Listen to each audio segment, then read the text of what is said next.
Okay guys, so here we have two gorgeous redfish fillets. These are the fillets that you would get after a typical fishing charter off of an average redfish. And what I'm going to show you is how I prepare them and the ingredients I use. So to start off with, I get some crushed cayenne pepper, some Everglades seasoning, some salt and pepper.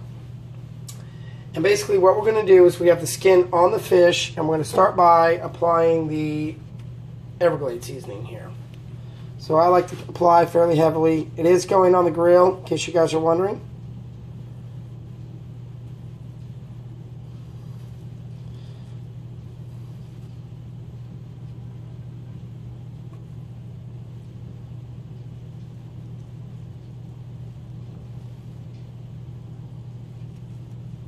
And yes, guys, these fish are absolutely excellent.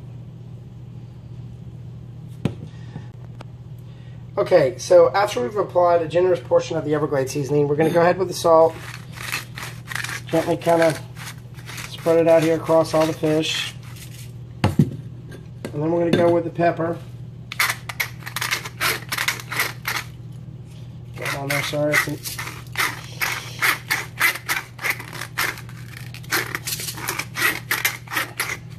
And then we're going to go with the cayenne pepper.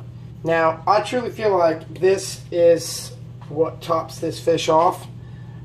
It gives it a little bit of kick without making it hot. And I spread a pretty generous portion of this on the fish.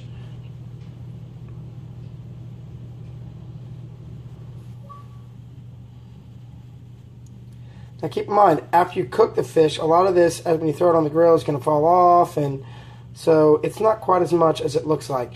And as far as the hot sauce goes, or the hot seasoning goes, put on what you feel like is most comfortable. And then after that, like I just did there, we're going to mat it all down. And then from here, we're going to take it to the grill. Okay guys, so we're back. We're now out here at the grill. We've got our gorgeous fillets, and what we're going to do is we're just going to toss them on, like so.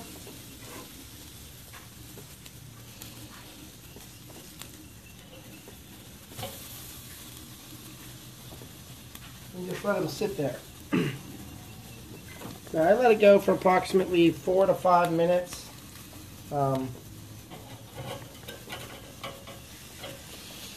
the idea that we're trying to do here is we're trying to actually superheat the surface of the fish and cause a slight crust to form on the top of the fish.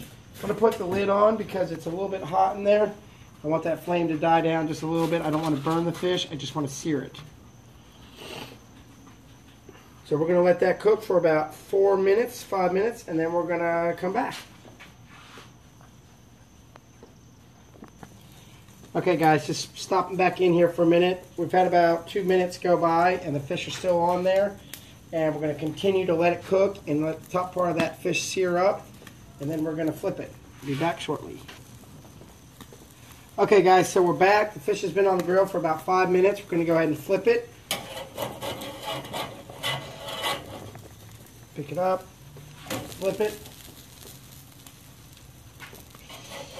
Kind of like a pancake, I guess. Now what I'm doing is I'm actually turning it this way, putting the shoulders right over the coals there.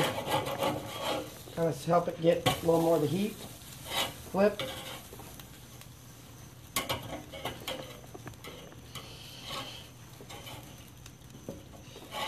Put them kind of together like that, absorb most of the heat.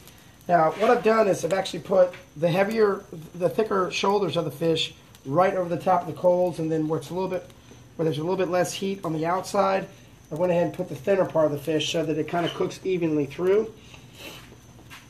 Now we're going to let that cook for about 12 minutes on this particular size fish. So we'll be back shortly.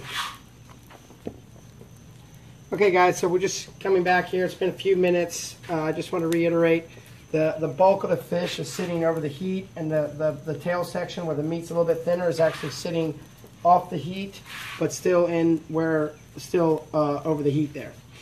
So it cooks a little bit slower. And as you can see, when you do it this way, the fish is perfect on the top, much like a steak. I don't know if you can see it or not, but you can actually see, if you look close enough, you can actually see a little bit of moisture, and that's the oils of the fish. And what we're trying to do is prevent that oil from coming all the way out. We'll go from here.